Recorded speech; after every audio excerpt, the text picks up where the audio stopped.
সুশাসনের জন্য নাগরিক সুজন কোনো বিদেশি ফান্ড নেয়নি বলে দাবি করেছেন সংগঠনটির সাধারণ সম্পাদক বদিউল আলম মজুমদার। স্বৈরাচারী দোসররা সুজনকে বিতর্কিত করার চেষ্টা করছে বলে অভিযোগ করেন তিনি। দুপুরে রাজধানী মানিক মিয়া অ্যাভিনিউতে আইন শৃঙ্খলা পরিস্থিতির উন্নয়ন এবং সংস্কারের মধ্য দিয়ে গণতান্ত্রিক রাষ্ট্র প্রতিষ্ঠার দাবিতে মানববন্ধনে এসব কথা বলেন তিনি। এ সময় সুজন সম্পাদক জানান, সংস্কার ছাড়া নির্বাচন করলে আবারও ফ্যাসিবাদ শক্তি মাথা চাড়া দিয়ে উঠতে পারে। নির্বাচন সুষ্ঠু করতে রাজনৈতিক অঙ্গন পরিচ্ছন্ন এবং টাকার খেলা বন্ধ করার জোর দাবি জানিয়েছেন তিনি।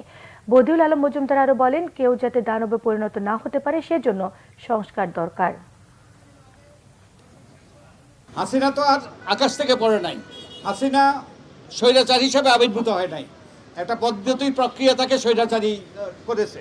তো এই পদ্ধতি প্রক্রিয়ার পরিবর্তন হওয়া দরকার, যাতে আবারও যারাই ক্ষমতায় যাবে তারা যেন হাসিনার মতো আবার দানবে পরিণত না হয়।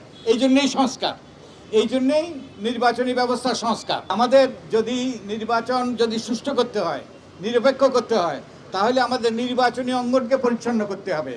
নির্বাচনী অঙ্গনে যে সকল অবাঞ্ছিত ব্যক্তিরা অতীতে নির্বাচিত হয়েছে এবং নির্বাচনী অঙ্গন দখল করেছে, তাদেরকে সেই স্থান থেকে তাদেরকে বিতাড়িত করতে হবে।